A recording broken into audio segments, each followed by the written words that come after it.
I'll do it for you. Good afternoon. Hello. Hello, everybody.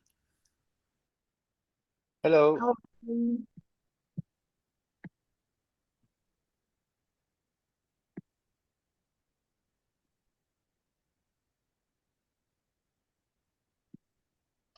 So welcome. We're going to wait just a couple more minutes for more people to join.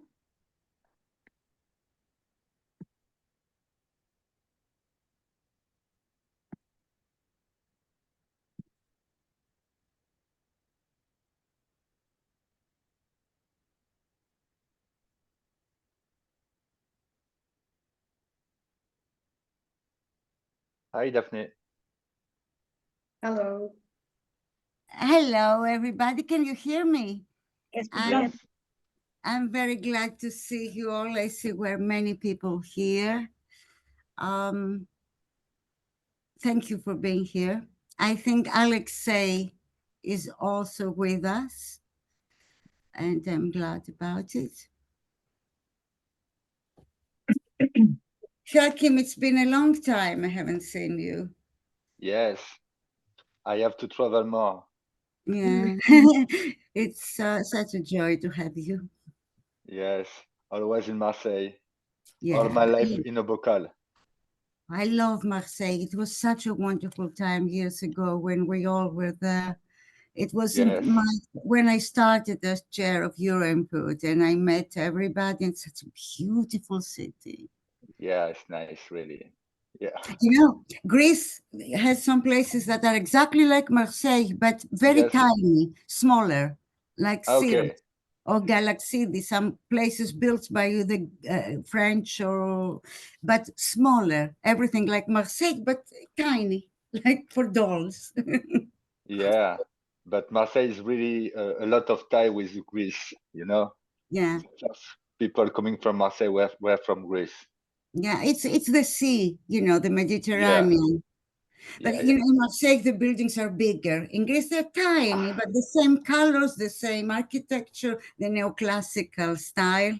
And I Yeah. think the mentality of the people too. Yes. I mean, it's joyous. Yeah. The Mediterranean style. Yeah.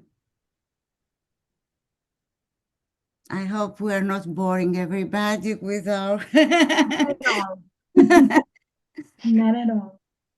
For You me, make us sorry? you make us dream of nice countries in the Mediterranean. So Yeah. it's very nice. Where are you, Georg? Where are you now? Amsterdam. Oh, you Oh. shouldn't speak about it. I missed this year because my husband was ill. We had this EuroNPUD trip there and I couldn't go. Okay. Yeah. Yeah, but Amsterdam is such a joy. I've been there years ago because I of the don't classic. complain, but we miss the Mediterranean sun Yeah. sometimes and the Mediterranean food. So Not Yeah. sometimes, everybody. always. We need that, especially Athens. But Yeah, I like Athens. I come But from Athens. Yeah. but yeah, we I lived miss in Athens for Amsterdam 5 too. years, so Really? a lot Oh, of that. And then, oh. No. So you speak Greek. It's this, you know, people confuse this ne. Ne means yes. We know, And yeah. people no. So, do you like Greece? Yeah. No. No. Okay, people. So I think we are ready. If somebody else is joining, they will join.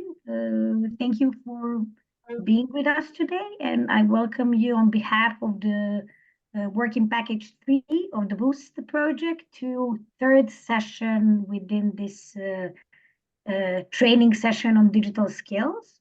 Thank you once again for being with us one more Wednesday afternoon. And as usual, we're going to be together from 4 to 6:30 Central European time. If somebody else is any other time zone, also thank you for joining us.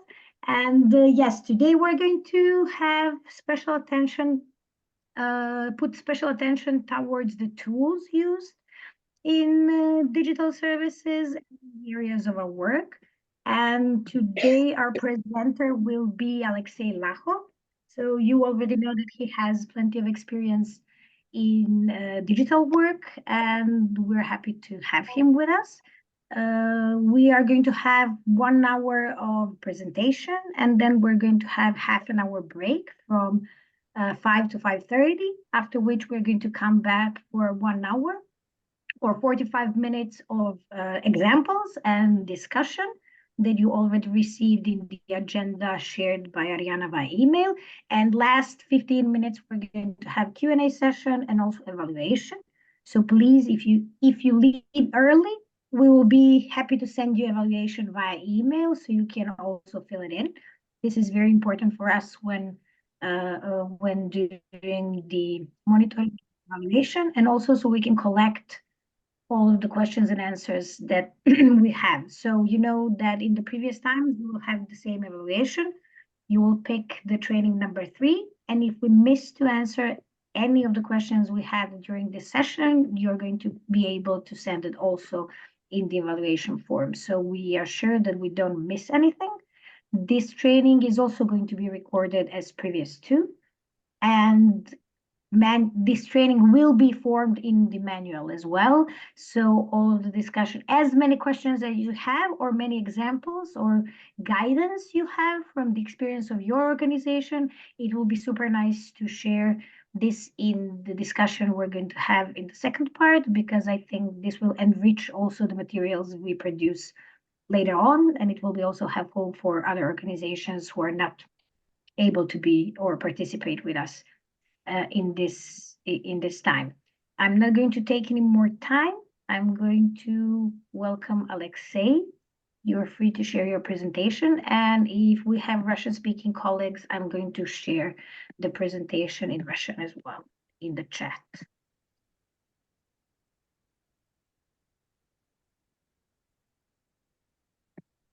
Hello, everyone. Do you hear me? Yes. Okay. Do you see my presentation? Yes. Yes. Okay. Do you see the slides changing? Yes. Yeah. Okay. So it seems like everything is working. That's not always the case with these digital tools, especially Zoom. I am very glad to see you, and I am very glad that you have joined today's presentation and also the presentations that were before that. And I hope that you would join the final meeting as well, because these courses cannot be enough, because nowadays, when we are living in the world of social media and instant messaging, every message that we put out in the outside world, and especially to our beneficiaries, it can be perceived both ways, negatively and positively. And so we should be ready for both outcomes. And I think that this is one of the topics that we should touch a little bit during today's presentation as well. And also, I would like to thank Correlation Network for organizing this training and for providing tools for NGOs and initiatives to work with their clients online. Okay, so today's presentation name is Building Practical Digital Skills for Quality Services. And we will talk a little bit about some approaches to online work that can be implemented by a lot of NGOs, not by any NGO, of course, due to some technical limitations or to some funding limitations. And I hope that we will touch these issues along the way and also in the discussion session. But still, I believe that a lot of this work can already be done. And we call this approach web outreach because we all know the traditional outreach when we go to those places where our clients are. And nowadays, due to the fact that purchase and sale of drugs in many countries of the world are increasingly carried out through websites, forums, including darknet forums, via social networks, instant messengers. That's where our clients are nowadays, and that's where we should be as well. And an interesting thing is that people who use drugs, they do not always use these online platforms to buy or sell drugs. They also use these platforms to communicate with each other and sometimes dealing with issues that relate to maintaining their health while using drugs. And during the previous sessions, you have already heard about some examples of such work. During today's presentation, I will focus more on the tools that are implemented in the Eastern Europe and Central Asia region, because this is the region where currently there is a proliferation of the so-called new psychoactive substances, such as synthetic cathinones, for example. And a lot of folks, they are buying these drugs either via messengers or via darknet marketplace. So that's why this work is very topical, and I hope that it will be interesting for those of you who do not have such a big proliferation of darknet marketplaces or instant messengers, at least yet. But I believe that in the near future, a lot of countries, including the European region, will face these issues as well. So, okay, to cut the long story short, I would like to begin with what is web outreach, and basically it's, or online outreach as it is called as well. Basically, it's a method for contacting, counseling, engaging, and retaining people who use drugs in harm reduction programs and other services through different online tools. And we will talk both about this approach and about these tools that can be used to contact these people, to counsel these people, and to engage them in our programs. As has already been mentioned in the previous sessions, these tools can include websites, instant messengers. And when we are talking about instant messengers, it's always good to know that there can be chats, channels, groups, or personal messages used for us to engage with our clients. Of course, it's social media, it's specialized forums, including at the darknet marketplaces, smartphone apps, and we have already seen the amazing example of Trip app, for example. Email lists, chatbots, and even Zoom and Skype could also be utilized for engaging with our clients. But as is always almost always the case when it comes to this web outreach work, it is dependent on funding, and a lot of donors have some specific indicators in mind. For example, they want to provide you with funding if you increase the amount of people who attend your harm reduction program, or if you increase the amount of HIV tests, being done by your harm reduction program. And it's always hard to talk with donors about the other aspects and the other potential goals of web outreach work, because they could be, for example, stimulating open talk about sexuality. This is also critically, in my opinion, important. Or decreasing stigma towards people living with HIV or people who use drugs. It's also an important thing. Or raising awareness about HIV and viral hepatitis and other socially transmitted diseases, for example. Or increasing knowledge of our target group on specific topics. For example, how to live with HIV, how to come out, how to use substances for safety, etc. So, then, of course, we could also use these tools to increase the amount of our clients. But as I have already mentioned, unfortunately, donors are always talking about numbers and do not see people behind these numbers. This is the reality that we are living in, but I hope that in the future it will change a little bit.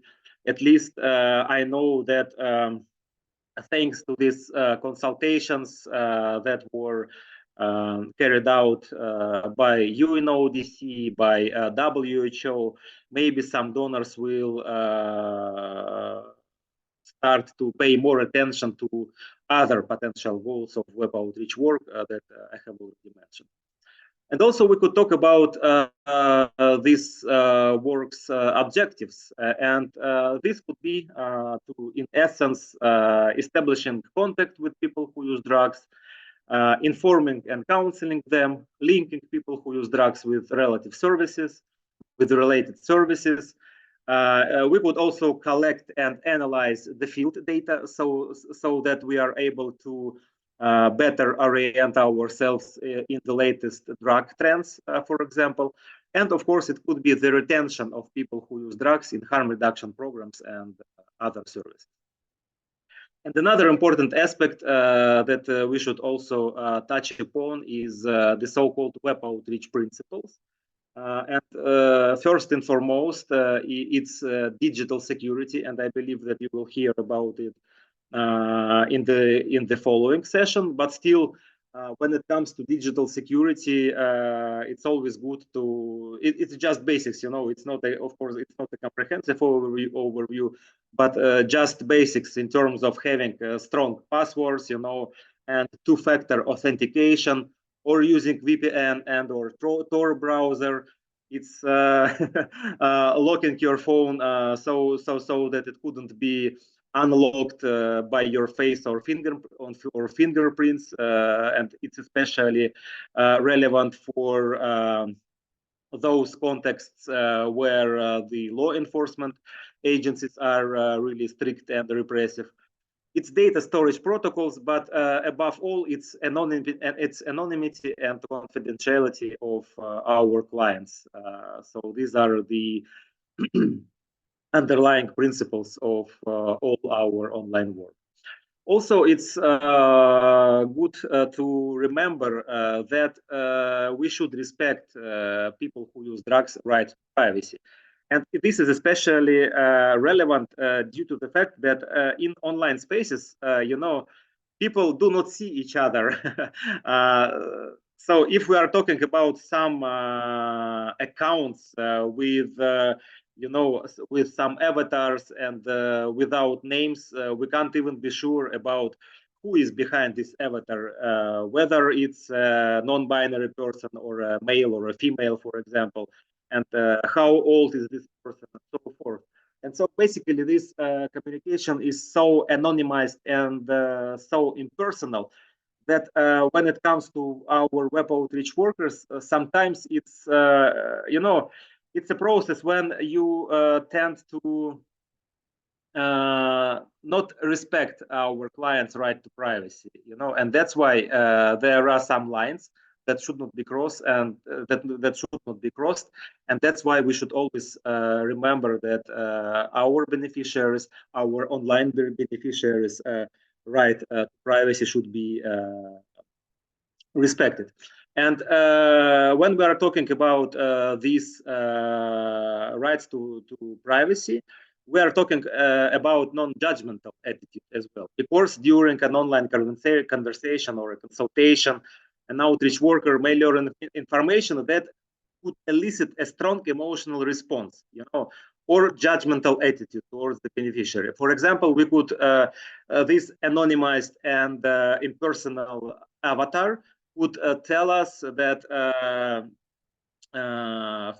it's a male, for example, that he beats his wife, you know, for example, or that he is dealing in drugs, or that he is engaging in some other criminal activities. And that's why our online case managers or outreach workers, you know, would get really emotionally volatile, so to speak, and they could start judging client. And in such cases, it is critically important to keep the focus of our conversation on its topic.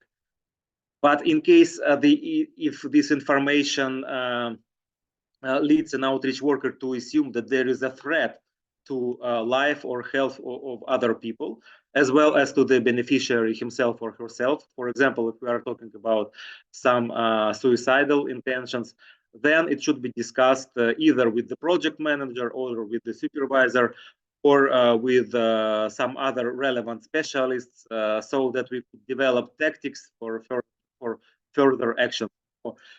For example, there are instances when we see, for example, our online doctor receives a photo of a leg, and our client was injecting in this leg, and it's like, got really big, and there is an inflammation, and you can see it either by the picture that had been sent to you or by a video reel that a client sent to you.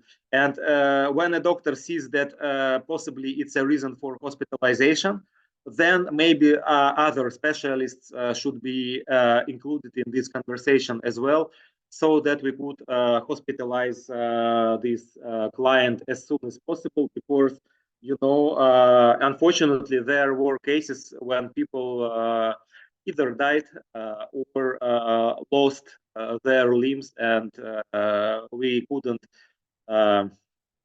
get to them in time. Another important web outreach principle is adherence to the so-called netiquette. Basically, netiquette is an etiquette for your online presence, and it implies that there is a sort of an agreement between an outreach worker and the beneficiary to follow a set of rules, to achieve the maximum possible comfort and get the most out of our communication.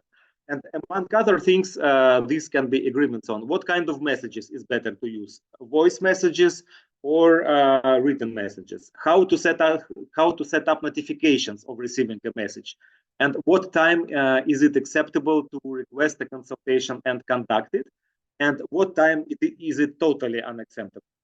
Because a lot of folks, at least in my experience, who use stimulants, they tend to, be really active at night.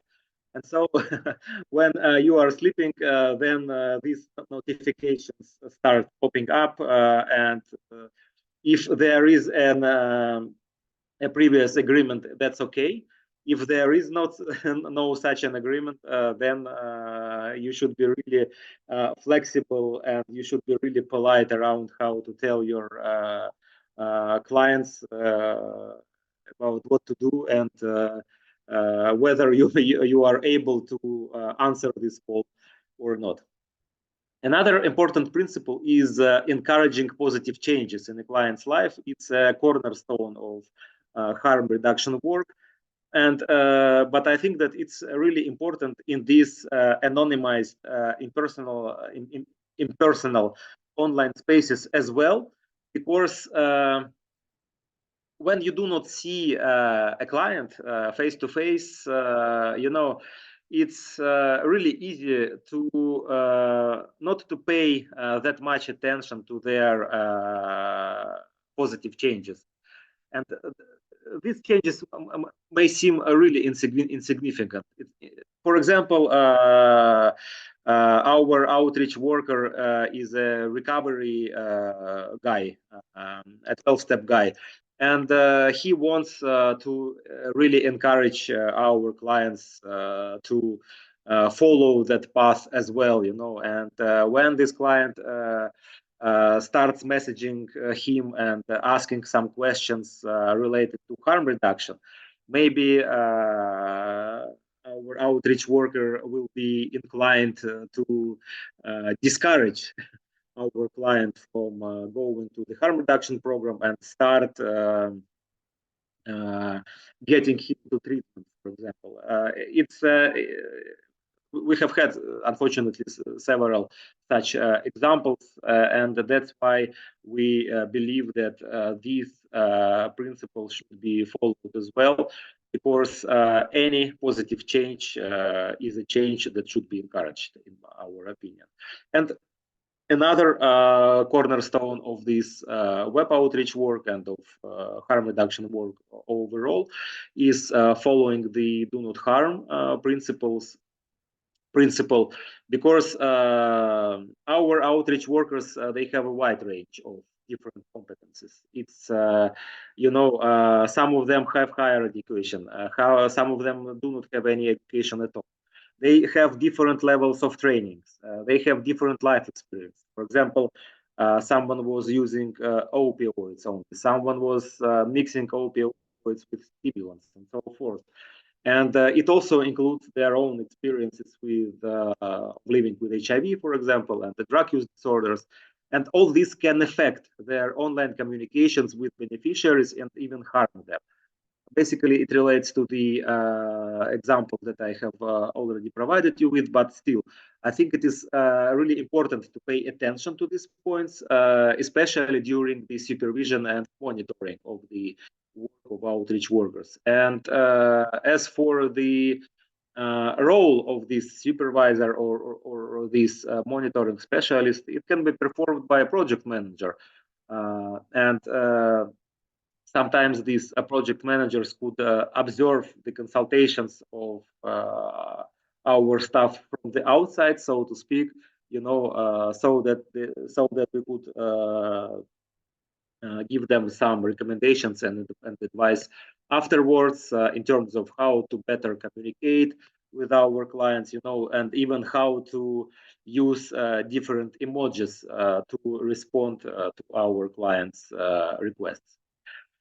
And another important principle that is also really relevant and critical for both traditional and web outreach is teamwork.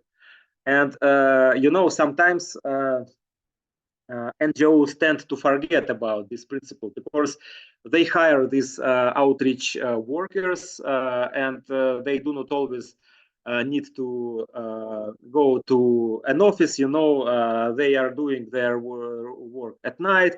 They do not have this requirement to attend the team building sessions, for example, and because they are always online, and so that's where this difference between traditional outreach and web outreach comes into place, because you can feel, you can touch the traditional outreach worker, you can see him or her. But when it comes to the online outreach workers, they are like your virtual assistants. They are like your chatbots somewhere at the edge of your screen. And unfortunately, it leads to the burnout of online outreach workers. They can feel underappreciated or overutilized. And that's why it's critically important to engage them in this teamwork as well. And also, due to the fact that we all have different competences and different levels of experiences, we do not have questions to all the answers. And that's why when it comes to online conversations, there are instances when we do not have all the answers, even if we try to Google them while our beneficiary is messaging us. And that's why it's critically important to feel yourself a part of a team, to feel that there are colleagues behind you whom you could always contact or message and ask for some additional advice. And there is good news, actually, because in 2022, the WHO, they updated their consolidated guidelines on HIV, viral hepatitis, and STI prevention and care for key populations. And one of the recommendations, one of the official recommendations that they developed concerned sexual interventions, though it should be noted that this is a conditional recommendation and that there is a very low certainty of evidence of the efficacy of this intervention, but still they have already been included into these guidelines, and they stipulate that online delivery of HIV, viral hepatitis, and STI services to key populations may be offered as an additional option while ensuring that data security and confidentiality are protected. So basically, and I think that it's really important to mention these guidelines because when it comes to our negotiations with donors, with other partners, they do not always see the ultimate goals of web outreach work, so to speak, and that's why it's critically important to have these guidelines at hand and to show them that probably in the near future, these conditional recommendations will become unconditional, and this very low certainty of evidence will become the high level of confidence. So in terms of how to conduct this web outreach work, there could be several approaches utilized by us. And we could informally divide them into active and passive approaches. And an active approach implies that an outreach worker takes an initiative and initiates communication. So basically, the objectives of such an active approach could be raising awareness of the organization or some specific issue or of our services, or dissemination of information among our target group, for example.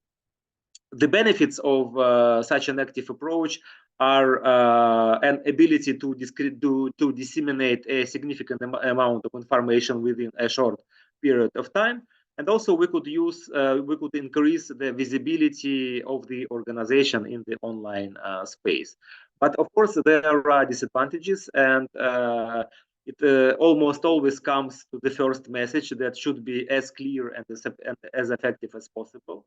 There could be less focus on the needs of our beneficiaries and more focus on the needs of our organization. That is not always an advantage. And also these messages could be perceived as spam, and it's always not too good when we are perceived as spammers. As for the passive approach, basically it's when an outreach worker waits for the beneficiary to initiate communication. And one of the main objectives of such a passive approach is online consulting on various issues. And I believe that maybe in the following session, you will also hear about it a little bit more. But when it comes to benefits, our beneficiaries' needs are at the focus of our attention.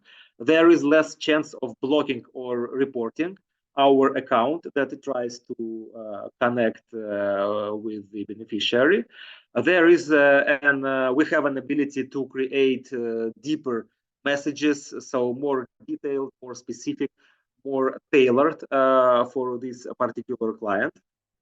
But also there are some disadvantages, and first of them is about funding, as always, because such an approach requires increased labor costs, and also it requires fast and high quality responses that we cannot always provide them with.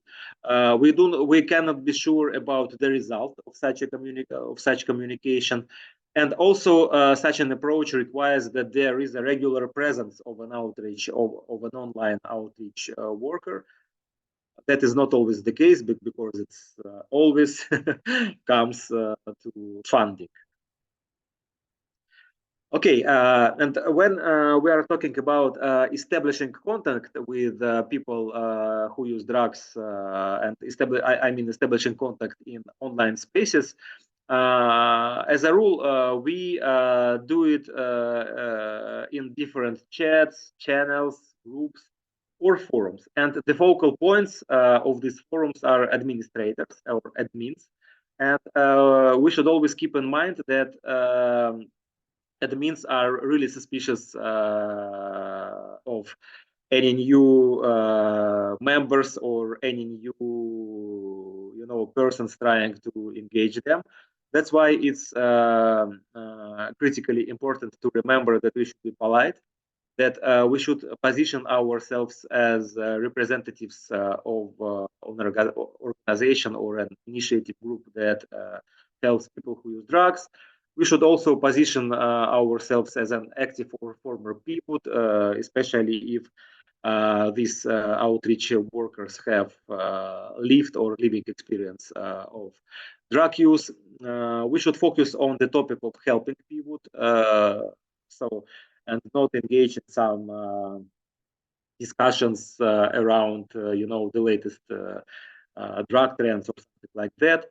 And of course, we should be patient, because people could start checking us out, and or they could have such a big amount of messages waiting in their inboxes that they do not always come to our message first, and that's why we should be patient. And of course, we should be willing to answer questions about our affiliation with the law enforcement agencies, because our practice shows that almost all the admins of such chats or forums are suspecting that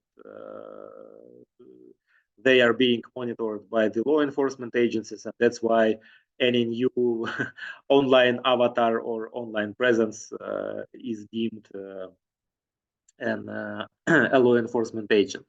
Of course, we could post this information via a new or an existing account without prior agreement with the administrator. But our experience shows that the risks of blocking or deleting the account from the platform increase in these instances.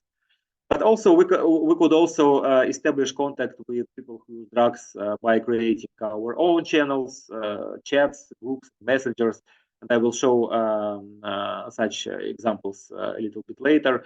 We could create our own websites in the open and or hidden segments of the internet or on the darknet, for example. And I know that there are some cases where, for example, BBC News, they have the so-called mirror of their website in the open segment of the internet.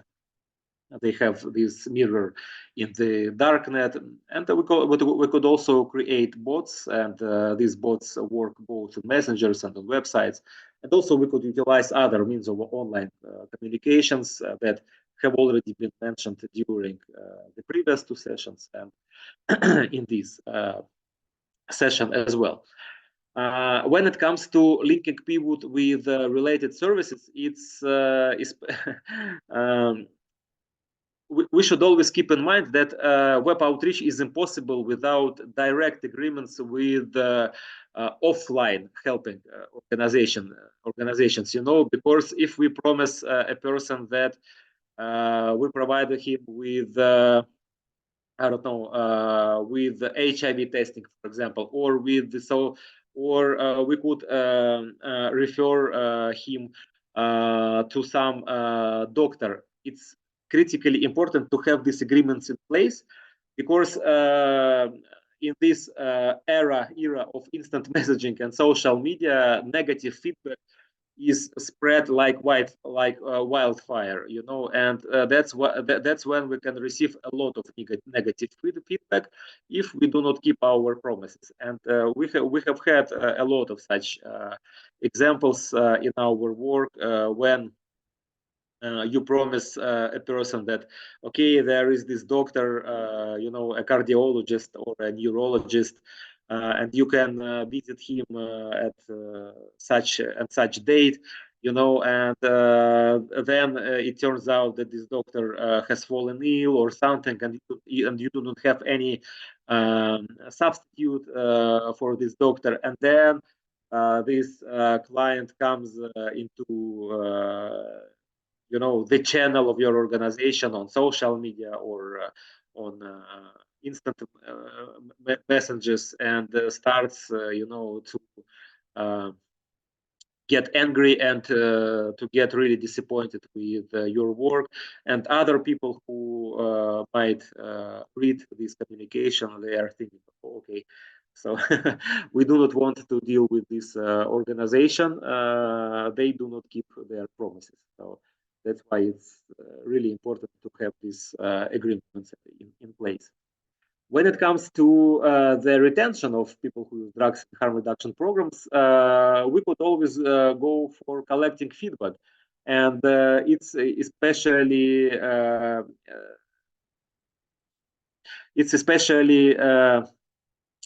I mean, the critical negative feedback is really relevant for our future work. And that's why, for example, some organizations, they have some separate channels where they can post feedback of their beneficiaries, both negative and positive ones. Also, we could conduct some promotions and raffles. So, for example, in the Eastern Europe and Central Asia region, there are the so-called roulettes when the online drug vendors they do this roulette, and there are different prizes. You know, you could receive a double dose of a substance, for example, or you could receive a subscription for a month for a certain amount of drugs, for example, or some other prizes.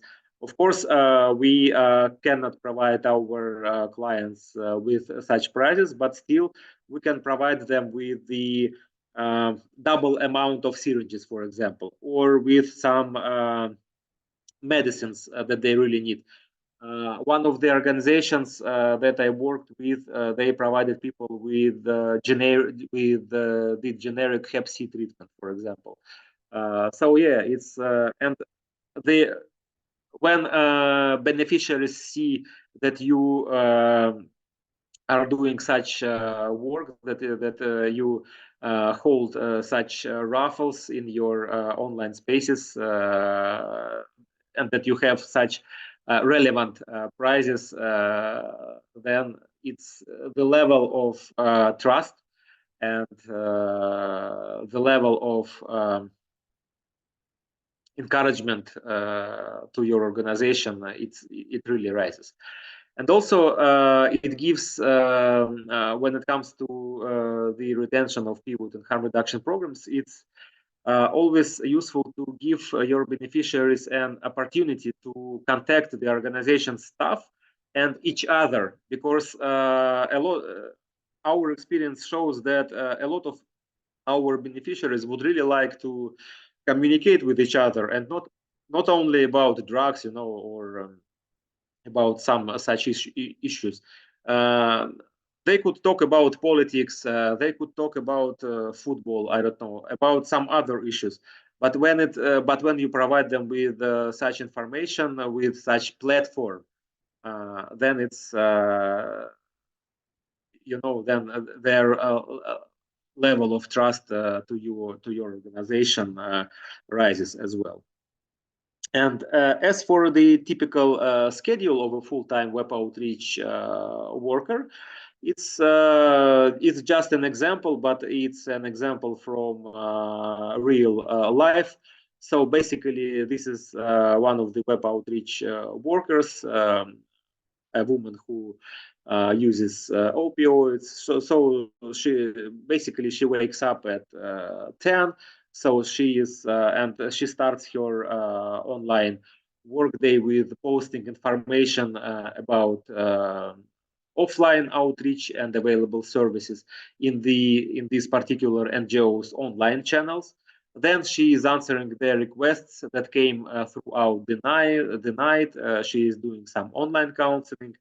Then she is utilizing other online channels. So basically, she is posting this information about offline work in other online channels.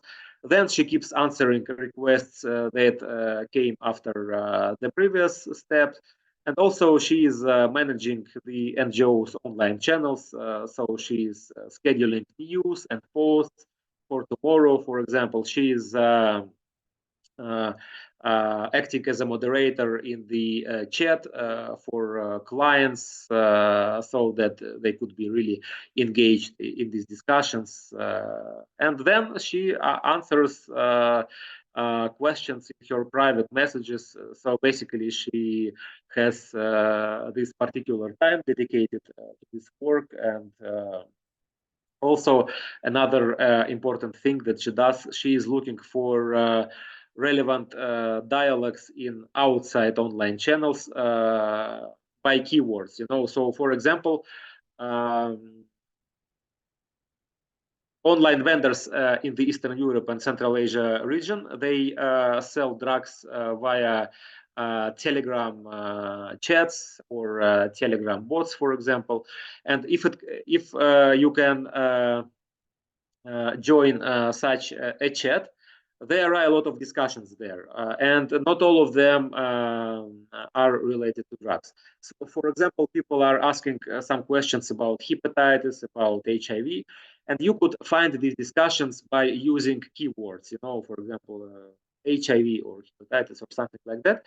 And when she sees that such a discussion is taking place, she joins it and starts asking some additional questions and starts asking people to visit the offline mobile units or some or drop-in centers of this organization, and the people start, asking her what's the address and how this work is done and whether it's anonymous or not. So it's a really useful tool. And when it comes to the digital tools that we have already mentioned today, I wanted to highlight several examples that I took part in developing of. One of them is the Telegram bot on overdoses. I don't know whether you use this instant messenger Telegram or not, but I believe that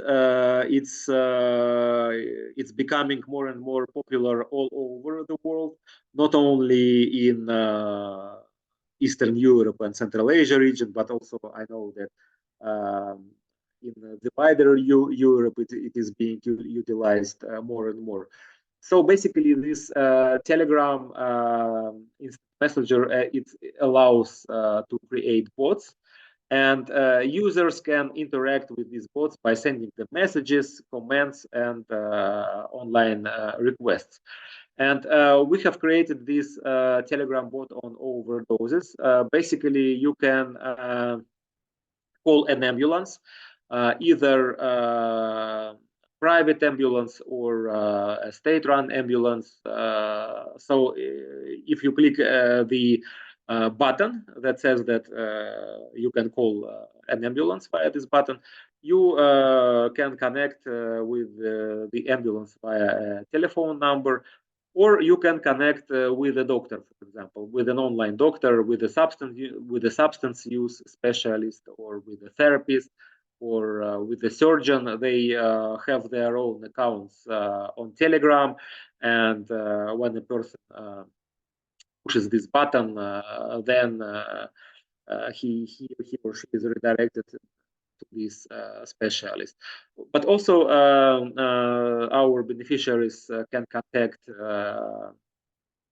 peer counselors, and also this bot contains descriptions of symptoms of overdoses from different substances, for example, from opioids or from synthetic cathinones, and also it provides users with the information on what to do in case of an overdose, and what help you can provide a beneficiary with.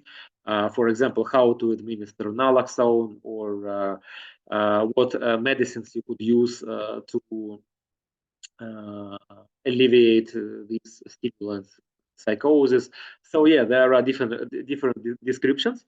And actually, this Telegram bot can be created in 10 minutes. So there is a short instruction here. I won't go into too much detail, but it's Telegram has this application that is called Bot Father, and basically this is the service that allows you to create a bot. And if you follow these instructions and then you go to another application, in this case ManyBot, you can create your own bot in 10 minutes, and it can be done in different languages, not only in Russian as it is in the picture, but also in English, in Arabic, and in some other languages. And when it comes to Telegram, of course, there are a lot of questions about its security, you know, and about how protected it is, because there are a lot of rumors about Telegram, that it was created by the Federal Security Service of Russia, for example, and that the information is not really protected there. Of course, it's not the most secure messenger. But it depends on what information you want to provide your beneficiaries with, and there are different options in Telegram. For example, you can create the so-called secret chats, where messages are deleted right after the conversation, for example. But when it comes to creating bots, I think that such an information as how to assist in case of overdoses, or how to provide HIV testing and counseling and so forth, I think that this information can be really useful, and it's not that dangerous to post it on Telegram. And of course, there are different other messengers. For example, WhatsApp has introduced a new feature lately that allows you to create chats as well. And I think that WhatsApp is also working on its security. Maybe it's the most secure messenger either, but still it's quite protected. Also, we can talk about Signal and some other messengers. And the main thing that you should keep in mind is the trust of our beneficiaries, because for example, in Telegram, you need to have a phone number, you know, in order to create an account. And not all beneficiaries want to share such an information with us, though we do not always see their phone numbers. We see only their accounts names, but still this is not the most secure way of communicating, and that's why it's always good to talk with our beneficiaries about these security issues and about this level of trust, and about managing this level of trust. So yeah, basically it's one of the most important things that comes into mind. Here are just several examples of Telegram channels that were created by the NGO that I used to work with. So one of the Telegram channels, it's about basically it's about news on harm reduction, on people who use drugs. It's a collection of memes, it's a collection of news stories, it's a collection of personal stories. So basically this channel is needed to create an image, a positive image of your organization. But when it comes to the client's needs, there is a separate channel, and it's dedicated to the updates that concern our clients only. For example, in this channel, there is daily information about the schedule of mobile units, about the schedule of drop-in centers, about the schedule of trusted doctors.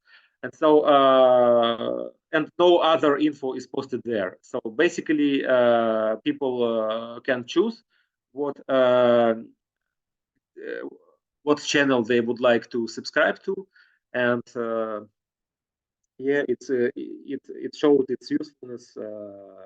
I mean, by such a division of information into two separate channels. And also, we have a secret chat for our clients. So basically, it's the platform where our clients could interact with themselves, but also with our workers, with our case managers, with our lawyers, with our doctors. So they can go to this chat and they can ask different questions about, for example, how to take ARVs, or where they can be hospitalized, or what are the symptoms of an overdose or an inflammation or something like that. And then they could be these questions could be answered either by other people who use drugs, who are the subscribers of this chat, or by the online outreach workers of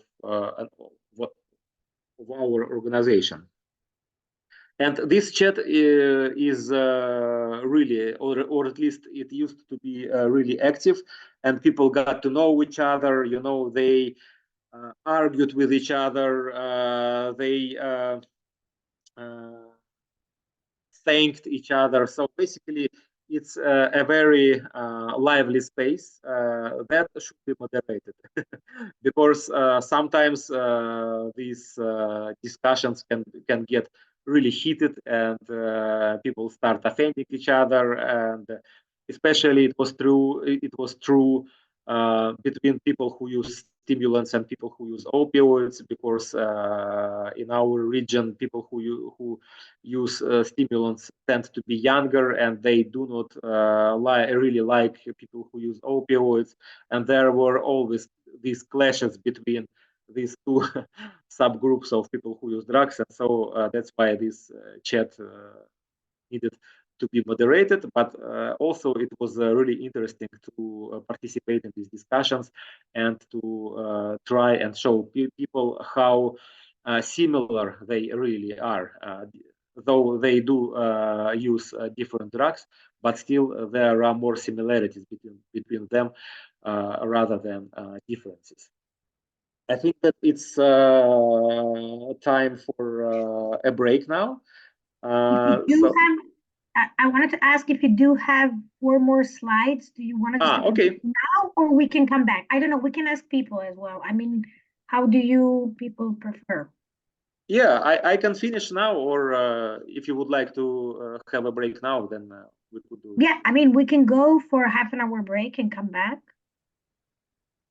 Are you okay with that? Is everybody okay with that? Yes. Cool. I mean, yeah, you're speaking for an hour, so I think you also would need a little break, eh? Okay, sure. Then we can go for a short break and then okay. return. Okay, thanks for this extensive presentation. And yeah, as per plan, let's go for a half an hour break. And then we're going to come back to finish presentation, have a few examples, and have a lively discussion, I hope.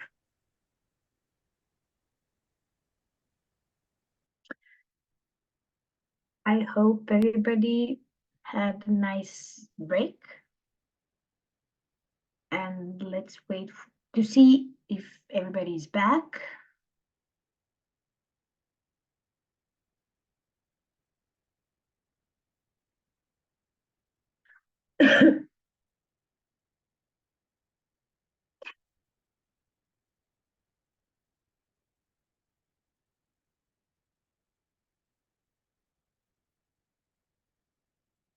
if you're back, give us a sign that you're back so we can continue. I'm here. Hello, hello. Good. Perfect. Perfect. Thanks. So, Alexei, I think you can continue with the presentation and then the rest of the speakers.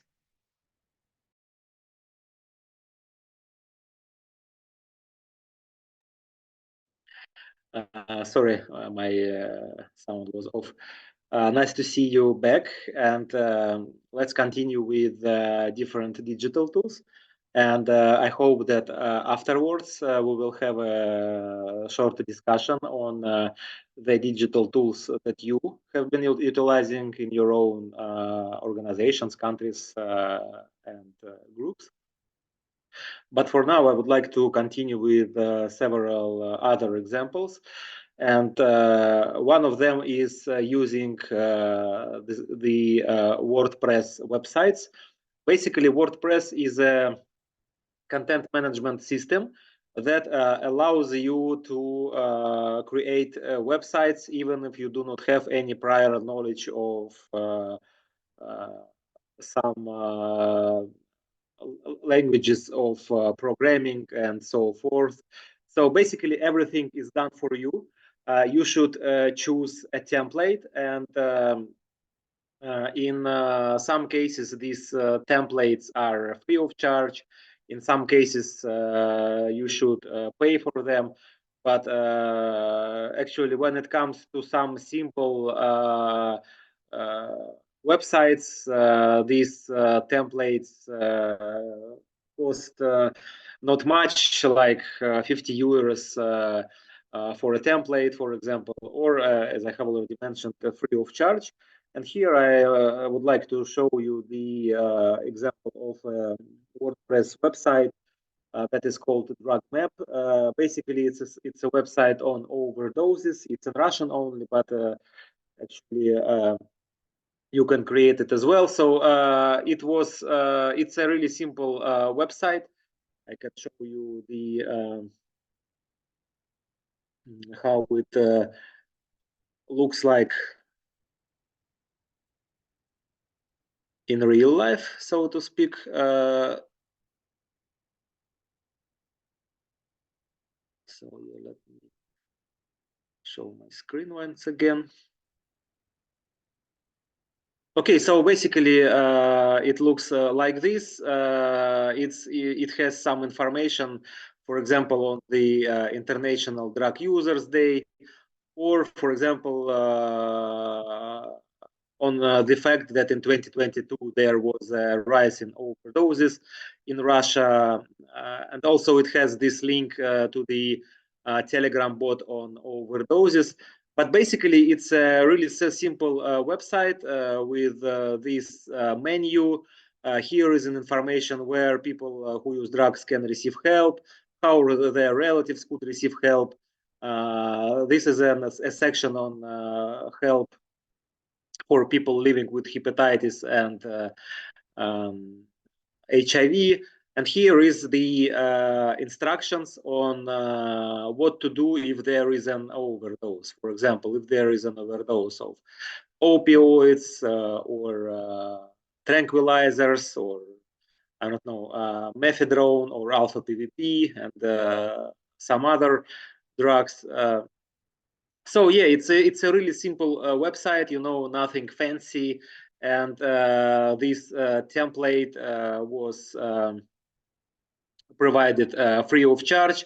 And actually, there are a lot of such templates in English and in other languages that are either provided free of charge or not a lot of money. So yeah. And all these things can be, all these things could be utilized by any organization that wants to create their own website. So another useful digital tool. I don't know whether it's rather an approach, maybe instead of a tool, but still a lot of darknet marketplaces have forums, and I know that our colleagues from Finland are doing amazing job on the dark web, counseling people at their darknet marketplaces. But here is just one example of consultations that were provided on the HaDEA marketplace. HaDEA used to be the largest marketplace, darknet marketplace in the world. It existed from 2015 to 2022. And when I was doing this darknet web outreach, I contacted the administrators of this forum and asked them whether I could post some information there about HIV testing, about our organization, about viral hepatitis. And they said, yeah, okay, sure, you can post this information.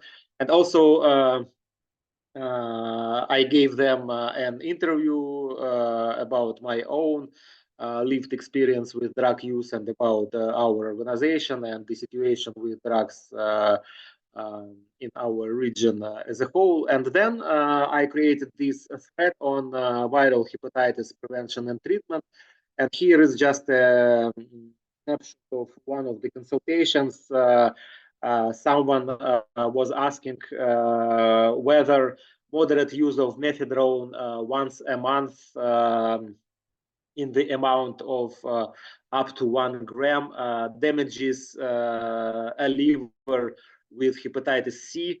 And to answer this person, I went to PubMed. I looked for some researchers on this topic, and I found some researchers from Polish scientists on mice, and they explored the impact of methadone on liver, kidneys, and heart. And it turned out that methadone has some acute pro-oxidative effect. So basically, it disrupted the usual signal processes in the cells, and so and created and led to their damage. So and I tried to explain it in really simple terms that in essence, this consultation was about how the methadone, together with hepatitis C, could really impact your liver, and that's why I recommended this person to, think twice about using methadone more than once a month at least until the time when he or she treats their hepatitis. So yeah, and there were a lot of such consultations, more than 100 views, and actually I think it's a really good example of how this work could be done on forums, because an interesting thing is that more and more dealers are really interested in keeping their clients healthy, so to speak, and helping them maintain their health. So that's why they are really eager to provide such information on their own forums or in their own Telegram channels. So that's why this harm reduction advice could be really handy. And another interesting tool that can also be utilized in the online communications is the emoji language, because a lot of our clients they use different emojis for either for different drugs or for different effects of drugs. For example, there is an emoji with that depicts tornado, and it means a long-term drug effect. Or for example, we have an emoji of rocket or of an ice cream, and it means dealer. And there are some other examples, but basically you can communicate with people in emojis only, you know, and they will understand you. And sometimes it's really important to utilize these tools because they can really make people feel happy, you know, or elated, or humorous. So basically, it's about establishing good vibes in your communication, you know, and of course, it's not always about using the drag emojis or something like that. It's about using these smiles or something, or hearts or other emojis, and a lot of times it really helps. And I think that our subconscious mind is really get used to these emojis already, thanks to different messages and thanks to different social media. So basically, I think it's like a non-verbal communication already, you know. So that's why it's important to use this tool as well. And here is the slide with the useful links that you can click on when you receive this presentation. So basically, it's important to get familiarized with the WHO global strategy on digital health, and also WHO has classification of digital intervention services and applications in health. And also there are some useful links for example, for setting up online harm reduction services, or there is a peer-to-peer counselor manual for online counseling. So yeah, you can read these tools, and I know that after this training has been finished, there will be a manual developed by the Boost team, and I know that it will accumulate all the best practices that have been mentioned, and that's why I really hope that by coming to our next topic, you will be able to share with us your own examples of using digital tools, because I believe that your own organizations, groups, and countries as a whole have such examples. And if you would like to share them with us, you can do it either by raising your hand or by messaging us in the chat, because you know, it's always amazing how diverse this online landscape is.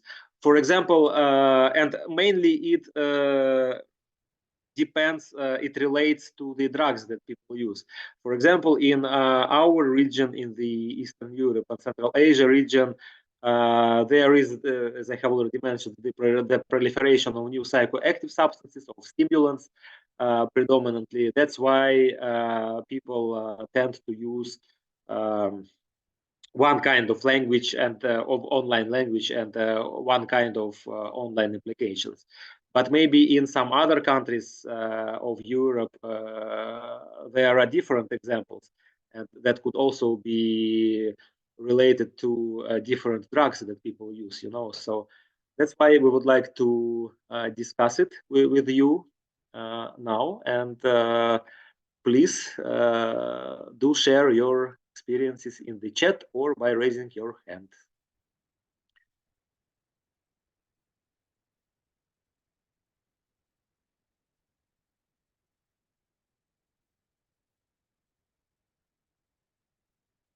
Okay, I do not have, I do not see any reactions yet. So maybe then I would like to ask Mireia and Adria from Energy Control to share your experiences with us, and maybe it will help us to engage our audience in the discussion as well. So guys, please, the floor is yours. Yeah. So if you can go to the next slide. I would like to explain you a little bit the experience that we had at Energy Control when we began to implement drug checking services. So Energy Control is a project tailored to people who are using drugs at recreational settings. So one of the things that we were developing was this drug checking service. So this drug checking service we were applying on site and later also at our dropping centers where we can talk briefly with people and also deeply, and also to is a very interesting center of early detection to help people to also realize when they are beginning to have another kind of consumption apart from the recreational. So in this situation, we have several databases because when we are using outside, we can see this person in the small table. You can also do it in a paper. This is not a problem. But since we were doing more and more sophisticated drug checking services and also having in different scooters, we need a system to compile all the information, but also at the same time to keep the anonymity of our users. No, Alexei was explaining how important is that people trust in your service. So we know how sensitive is the use of drugs, and if you have a database with names of people who are submitting samples, this can be very sensitive. And of course, if people are beginning to talk about the dangers, no, having your data and energy control because we are sharing easily, of course, our target group was compromised. So that is when we decide to do a customer server application. Customer tailor is called. So let's see the next slide. And in this system, this is a population and everything is correct. So only people who are in contact with people have access to these emails. But in this place also we have the compilation of all the different samples that we have, all the techniques in this screen. We can see all the different samples of this week. This is from today. The samples that are just in the entrance, but the samples that are also in the different systems that we have, because we are applying more than 6 or 7 different analytical techniques. So this is a place where the drug checkers are able to enter all the results, are able also to share it when they are ready, and all the people from headquarters can also have access to the samples of the specific headquarters and send the results. And this also is very important for us in terms of compile all the information. So the next slide, Alexei. And this is, for example, the section of alerts. So here we have, for example, here the 3 pills is also of today. 3 pills with more than 200 milligrams of ecstasy, but also methadone, as Alexei was talking about methadone, that is in the 3 CMC. In this way also we have all the data that we are collecting from samples, and we can know also the date, we can also know the province of Spain where it was detected, and also we can have access to more detailed information of the samples. And also when we are using all this data and we are mixing with other techniques such as dashboards or database that this area will explain, is what we can do is to link this data to our type of services. And for example, the next slide is representing, no, the next slide, no, the other one. It's not here, but yeah, the idea was to represent how we are publishing this data to the website, and how we are presenting on real time all the alerts to the people that are using our services and are having access to our website. Because before we need to prepare each table of pills, this was taking a lot of time, so we were not able to publish it on time. When we are talking about warnings, it's very important to also take under consideration that you need to be on time, because people are using this as a reference, and in Spain we have this possibility to do it. So this is tailored to people who are using drugs, and we don't have problems for this type of publication of results. And also everything is anonymized, so it's not a conflict. And it's also making people to empower and to have this information on their hands and to take also some decisions. But it's crucial that this is updated, because we know that pills are entering in a country by thousands, but they are keeping not more than 2 or 3 months. So it's really crucial, really key that we can publish on time. And to understand how we are managing this data, Ria can explain a little bit this database program and the dashboard that we were creating. So next slide, Alexei.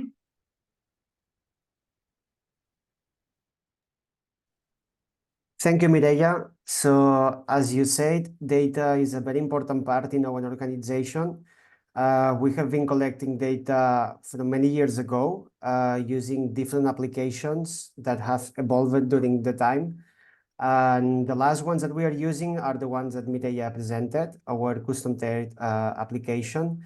But when I started in energy control 4 years ago, as an IT consultant, I saw that we had many databases with very complex data records that are linked to demographics data all around spread.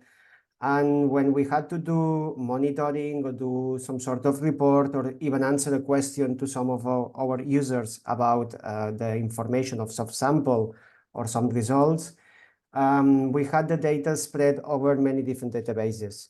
So one of the applications that we are using currently for different purposes is Metabase. And Metabase is an application that lets you play with the data in different visualizations to take some conclusions or some graphics. And it's way easier than Excel because still we are doing it. We are using Excel to work with the big data sets and to compile the data. Some people are very good with it.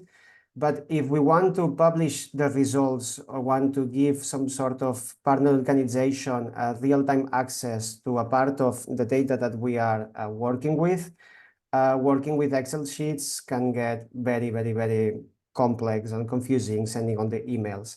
So Metabase connects in real time to our databases, and it enabled ourselves to make some graphics and dashboards that gets updated in real time when we input data. And these dashboards and visualizations, we are able to publish them in our website, or we can share them to partner organizations or other agents. So the example that you're seeing right now in the screen is part of a dashboard that we are sharing with the Spanish and Catalan government to give them the ability to have the information in real time to which type of samples we are analyzing and what are the formats of those samples, and also some information about demographics. Depending on which organization we are collaborating with, we can select the type of data, or if we aggregate it, or if we want to show some part of it. Because most of the data that we are working with is very sensitive. It's personal data related to the consumption and analysis. So publishing the data just as it is a very dangerous thing to do and also violates the GDPR. So with this application, we are able to share in real time with other partners what we are doing and what is happening currently in our services. But at the same time, this tool needs a little bit of technical knowledge on how our data is organized and is input. In Excel is way more complex than this. In Metabase is more easy, but still you need to know a bit what data you're working with, and also what is the audience. So with the data that you have, you can make some sort of nice graphics that you want to share, but also you need to give context to the data you're publishing and you are sharing, because otherwise just a graphic with some sort of numbers is not enough to give the information that you want to transmit to the other people. So Metabase enables us a lot of possibilities when we want to share some sort of reports or want to share some aggregated data with other partners, making sure that the context is intact. And if you go to the next slide, Alexei.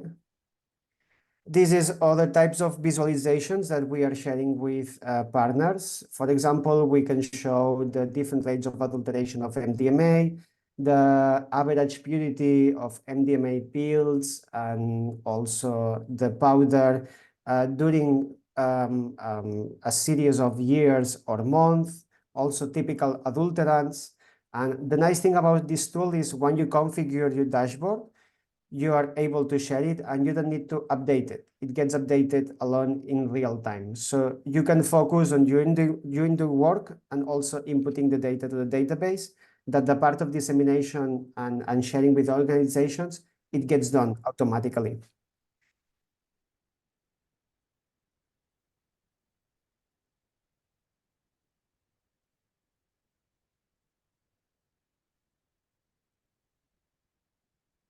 Okay, thank you. Did we lose Andrea or? Still here, yeah, but it's finished. Okay, thank you very much, guys. It's a really interesting example of what can be done with different online applications and how this work can be presented to different stakeholders, because it's it's always good when you can go to a drug policy meeting or somewhere else and present your work in some really simple words and in some really simple graphics. People tend not to listen to you that much, but when you put something flashy on the screen and when you show these numbers and when you show different pictures, you know, it gets people's attention and eventually it gets things done. So I hope that. Yes, and also, Mhm. but also what we need to take under consideration is that we have a lot of power with the data that we have, because finally, this is what is missing from policymakers or public agencies. They don't know what is really happening. So they need data from the field.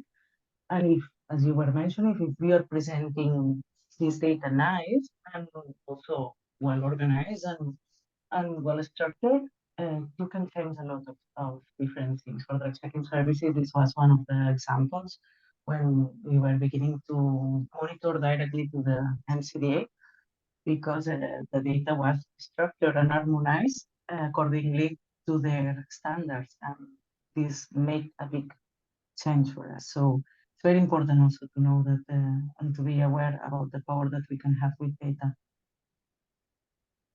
Thank you very much, Mireia. Okay, so guys, would you like to add something to our discussion? I would like to remind you that we have a discussion topic on the examples of using digital tools in your own organizations, groups and countries. So maybe if someone could raise their hand or a message, write something in the chat, we could talk about it a little bit more. Okay, we have a hand from Irena. Irena, please. It's me, thanks. So I just wanted to maybe remind ourselves and maybe go a little bit back into the first and the second training session that we have and remind ourselves that there is a lot of tools out there, and some of those tools are already used by you and already done by you. So not necessarily each organization needs to have complicated tools or, I don't know, data tools if you're not that type of an organization. I also think that when we're thinking about online services and digital services and tools we want to use, I think the first thing is to question ourselves, like, what do we need and what the community or people we're talking to need. Like, what are the needs and how we're going to best serve those needs. Maybe not necessarily like for our community where we are working. Our community didn't want to go to complicated servers or websites, or, I mean, we had a brilliant idea to do Discord, but we realized that our community had struggled with going there, and our community was mostly on Instagram. So we then used something that we previously used already, just in a different way. So in that sense, maybe for your communities or communities you're thinking about, maybe the super nice, expensive, innovative approach is not really something they need. It's just maybe waste of time or finances, and maybe you can do it even, I mean, in a more simple way with something you already know. Maybe that's not a case, but this is always something I would personally go from, because I mean, from our own mistakes, we wanted to do something like wow, but at the end, it worked the best with the tool that we already have been using. So in that sense, because these are the needs of our community, not because, so yeah, this is just I wanted to say. Thanks. Thank you very much, dear Irena. You've touched upon a really critical issue of how important it is to always ask our communities about what they need, and it's not about what we want from them, you know. It's about what we need, what they need. Georg, you have your hand up. The floor is yours, please. Just have to switch on my camera. Yes, hello. So this is Georg. First of all, thank you, Alexei, but also Mireia and Adria. Super interesting presentation. And what I wanted to ask was not directly linked to what Irena just said, but you started very nicely also with the evaluation, that funding agencies, donors want to have figures for the evaluation. Did you find another way to evaluate? I know from the programs I worked for that they often work also with change stories, and that they say, okay, how did we manage to achieve change? Would that be an angle where you could work with, or did you find other opportunities?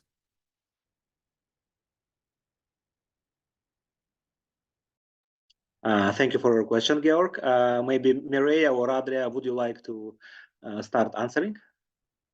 And then I may continue. In terms of, are you talking about behavior, impact behavior, or this type of changes? Yeah, maybe more general. If you start an activity, you want to make change, and whatever kind of intervention it is. So how do you measure it? Because sometimes a visit to a website is probably not the strongest argument. It's much more that you see that in a community or a sub-community, yeah, there were changes in attitudes or in behavior. I think that this is the most critical topic, because it's very difficult to evaluate the change in the behavior of people thanks to attending to your services. Because of course there are a lot of different factors that are influencing here, but also I think that, for example, energy control is running in Spain for more than 25 years. So people are very used to this service, and it's very difficult to have a control group of a person that never heard about energy control, and that you can compare this person with the person that is using energy control. So we were doing several studies, for example, the impact that our service have when a person receives a negative of the result. So when you are saying to a person, okay, this is not the drug that you were looking for, and instead it's this other one, and when these other ones are substances that are not the same substance, or substances that, for example, are an NPS, and people are not interested in this NPS, or substances that can be also more toxic, then people don't use this substance. So in terms of immediate behavior, is easy to evaluate. But this was always the big gap that we have, that we are civil society organizations, we are working for the field, and we are working on the field. So if we need evaluation, should be from outside. So this is how, you know, we are always claiming that, okay, we need to link with the university to have external evaluators that can evaluate things, and we are for the action. So we were doing specific things, but we don't have a study that can show that risk reduction strategies are changing behavior of people. Yeah. Well, thank you very much. That's a very good explanation, and we know that from other areas as well. The same was with HIV in general. I mean, people get so many different informations and opportunities to change behavior, so that it's very difficult to show this intervention created that change. I mean, it's the problem that we also. Yes. Sorry. sorry. No, you go, you go. Know that, for example, with drug consumption rooms, it's easy to also look for the data that, for example, the infections are decreasing because people are sharing less. But in terms, in terms of behavior, it's very difficult to show this, and we need the collaboration with universities and other entities. Yeah. Thank you very much. Thank you. And I wanted just to give an example of Kyrgyzstan and Kazakhstan, two countries in Central Asia that are really dependent on the Global Fund grants, and they didn't have any kind of online work in these grants. And thanks to the double sword of, on the one hand, advocacy of the local organizations that showed an increase in the amount in the use of new synthetic psychostimulants, and on the other hand, thanks to the involvement of the regional offices of UNODC, so now they have this online. They can put this online outreach work in their grants, because the situation on their drug markets has changed. I know it's not about changes in behavior or something like that, but it's mainly about how these tools can be utilized for advocacy work, and how it can lead to some positive changes for the organizations and then to the beneficiaries as a whole, because now they can rely on some full-time staff that are doing this online outreach work. And I know that, for example, in the next funding cycle of Global Fund, this online outreach work has also been increased. This component has also been increased. And yeah, on the one hand, the Global Fund is,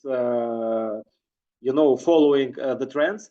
But on the other hand, it's the advocacy and the concrete specific examples of organizations working on the ground that let them go down this path. So yeah, I think it's also good to mention it. Okay, so maybe someone else has some questions in regards to this topic, or comments, or examples. Okay, we have a hand up. Daniel, please. Hi, I'm Daniel. I'm a terrain worker, outreach worker for Sensoa.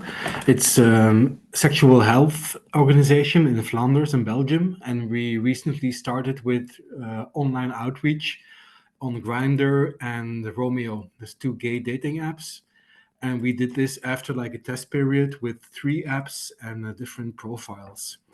And we didn't expect it to be that successful or this effective, actually, because we did like some outreach work on the field, on parties and saunas and cruising areas before. And we noticed now, by going on the dating apps with 2 different profiles, that we reach another audience, which is mostly anonymous. So they don't have information about their age, or they don't have a picture or ethnicity. But it means that we reach people who wouldn't come to us on the field because they want to stay anonymous. We don't know like where they come from or what age they are, but we are happy that we reach this population anyhow. And the most questions we get is, the first remark is like, thank you that you are here. It's a good thing that you're here. And then it's about STI testing and HIV testing. The second one is, where can I get PrEP? Or if I'm living in Belgium, where can I get PrEP as a foreigner? And the third one is about sex in general, like oral sex and HIV, these questions. And the strategy we used is, of course, we were also afraid to be blocked by Grindr or by Romeo or by Scruff. So we tried to find like a balance between having a face picture and being like an official organization. And we did this by making 2 personas, like a bit AI generated, to different types. Like one was a kind of teacher, and the other one is like an Oracle of Delphi. But it's very, you can see on the picture that's the parody. So we play a bit with the playfulness also of the applications, and a bit sexual also. And in the description, we say clearly that we are a sexual health organization. And if you want to know something about sexual health, we can teach you, for the doctor or for the teacher. This is, and it's a very nice way to reach this audience and have different kind of questions also. We published like a little report, but it's for now it's in Dutch, about the numbers we had, like the kind of questions, like how many hours we were online, the ethical code, the GDPR. We also asked for a law firm to check our presence on the apps, and like how it was like with their rules, like from Grindr and from Romeo. And also for GDPR, for example, like we couldn't use our own face as a prevention worker on Grindr because the servers are in the States, so our own privacy wouldn't be guaranteed. So these are this very complicated stuff. We also have like to make like an Excel file of 700 lines, what we do with data, how long we reach it. But it's a nice example, and when I have it in English, I can easily send it to you also. Thank you very much for this example. I think it's a ready-made case study, you know, for the inclusion in this final manual, and it really shows the importance of this and similar trainings. And thank you for being so creative, you know, and using different personas, and also for utilizing AI, because actually AI is gaining popularity, you know, and I know that the latest versions of ChatGPT, for example, not free of charge, of course, but the fourth generation of ChatGPT, they are really good at writing scripts for consultations on HIV prevention, you know, on drug use and so forth. So basically, that's how these tools can be utilized. And also, for example, ChatGPT version 3.5 is really useful in helping you to develop different texts for different audiences, you know. So sometimes I put there like, write me, compile me a text for a UN meeting, for example, and it gives me a text that I can tweak after that, you know, and then really use in the UN space. So yeah, it's a really interesting tool, and I do hope that your case will be included and that you will promote it widely, because it definitely needs an attention from the wider audience. And I know that you have already shared a link to your publication in Dutch in the chat. So yeah, we are looking forward to having it in English. Thank you very much for this example. Okay, would someone else like to share something with us?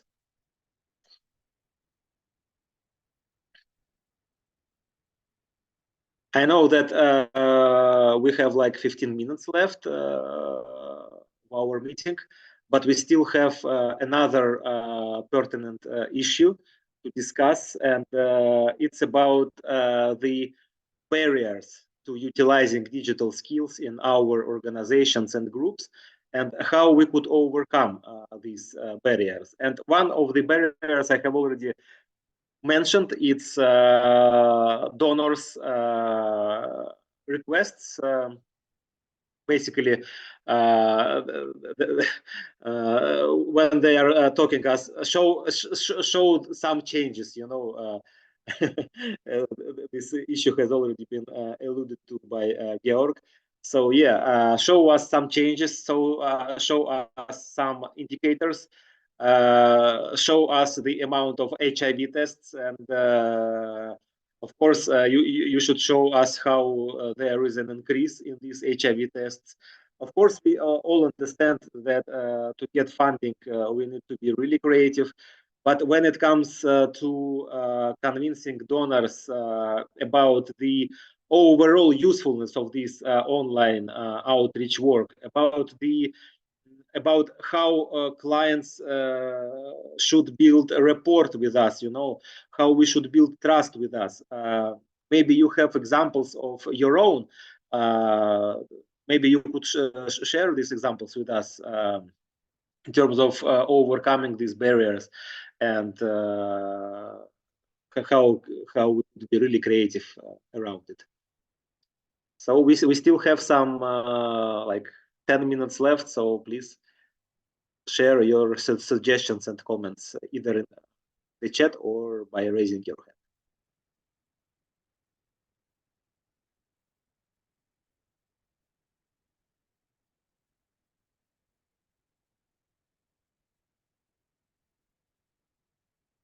Okay, we have no volunteers for now.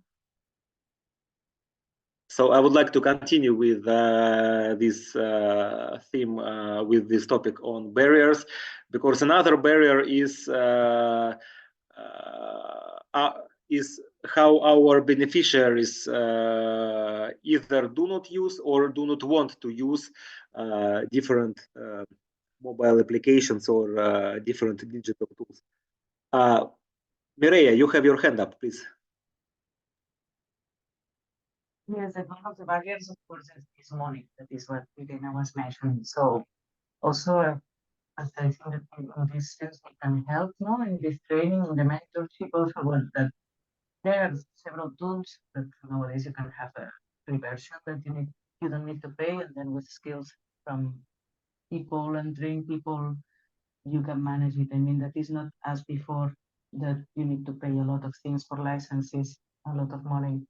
So I think that this is one of the barriers that when we understand more this world, we understand that it's not so big as before, this barrier of the money. I don't know what do you think, Andrea and Alexei, know more these tools, but this is my feeling after 20 years in this work. I think that now we are more able to use tools that before were not available and or were not reachable for civil society organizations. Thank you very much. Actually, we observed an interesting trend in Russia because the younger people who use drugs, they tend to use darknet more, because for them it's more about some adventure, more about accessing some, hidden websites. But when it comes to the older generation of people who use drugs, they prefer to use Telegram, or they prefer to have a dealer, whom they could call and get their stuff from. So yeah, and there are even some regional differences in terms of the tools that people use and different drugs that I have already mentioned. So yeah, it's really interesting to observe all these trends, and maybe Georg has his hand up. Maybe you could delve into this a little bit more. Thank you. Yes, I'm from the older generation, so I have no idea about the darknet. So I was wondering, isn't that also a very fluctuant situation where you always have to adjust, that things come up and disappear again? Doesn't it need much more involvement from your side? I'm just curious. Yeah, really.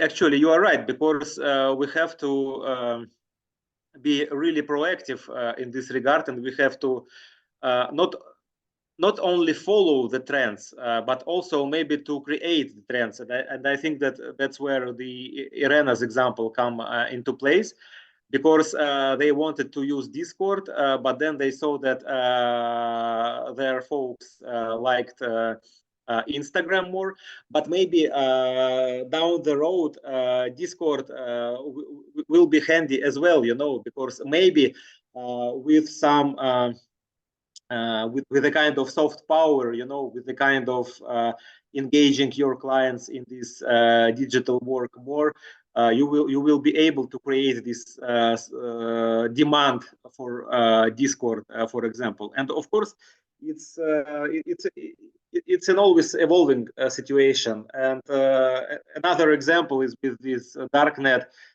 For example, when this marketplace HaDEA was closed in 2022, everybody thought that wow, the dark scene in the eco region has fallen down, and that it won't be able to rise again. And what we see now we see 5 big marketplaces competing with each other in this space, and practically all of them are providing harm reduction advices now, you know, and one of them has its own charitable foundation that provides people with naloxone free of charge, you know, and that helps children, that helps people living with disabilities, you know, and they are regularly posting these reports on the donations that they have provided people with, you know. So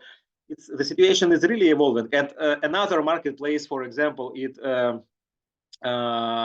holds Zoom sessions for its beneficiaries on harm reduction, on different drug trends, for example. And another marketplace has a YouTube channel with more than 2 million subscribers, and it shows the inner workings of the darknet marketplace, and also it tells people not only about how drugs could harm them, but it also tells them how drugs could help them, you know. So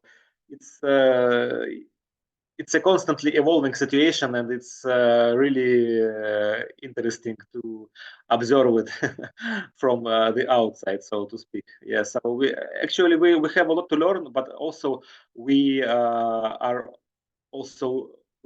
always ready to share our experiences with people. Yeah, and also if you have a diversity of people involved who always also know their own channels and their own backgrounds, that of course makes it more complete. Thank you. Yeah, Yeah, definitely. thank you very much.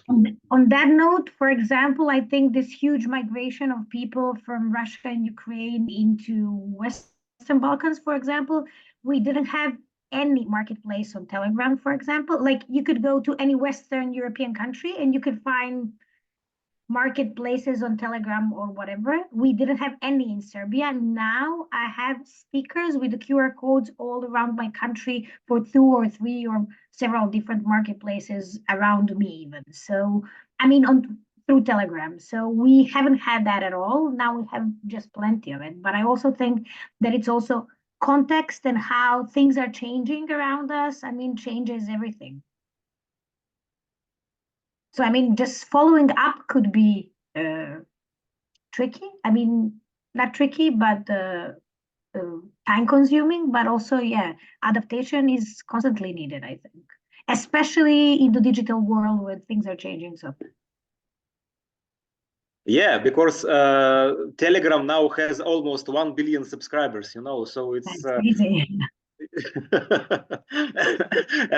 and now we have like several million people who brought this, and part of them brought this demand for for an easy access to drugs with them, you know, and so. And the situation is really always changing, and but it's not always easy to keep track of these changes, unfortunately, because it always comes down to funding. You know, we can have volunteers, we can have like IT specialists who are really interested in our work, but it's so unstable, it's so fragile that we are not always able to engage with them, and to keep them interested. So that's why it's critically important to have these activities funded. And I hope that after this training has finished and after this manual has been published, that this information will be promoted at the European level, and that more and more donors will listen to us and want to fund this. So, yeah. I don't know. It seems like we have 4 minutes left. Maybe Irena, you would like to add something or conclude this meeting for today. Okay, so thanks, Alexei, and thanks for everybody to stick around for this while. So I think if you do have any questions there, like urgent, or you want an answer now, we can still discuss for 4 minutes. I am sharing the evaluation form for you to fill in. We're also going to send it via email, and also going to send a reminder to do it if you're not able to do it now. Also, you're asked to have questions. You have questions and answers in it, so anything that crosses your minds, you can always add it there. We're going to be happy to answer. And I think that, yeah, we have a last of our sessions next week with Adria Esada from Energy Control. And mostly we're going to talk about GDPR, privacy, and ethics. And we're going to have second session divided into a group session. So you're going to be able to choose the topic you want to listen to or be at that discussion. And it's going to be a little bit more dynamic, but also it will, I think, be interesting, and also very, very, very important area of digital work will be covered next Wednesday at 4 Central European Time.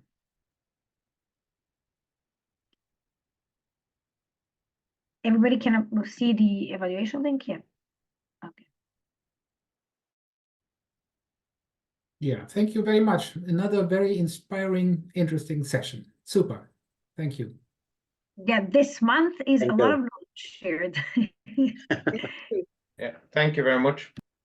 Yeah, thank you very much, Alexei. Thanks, everyone.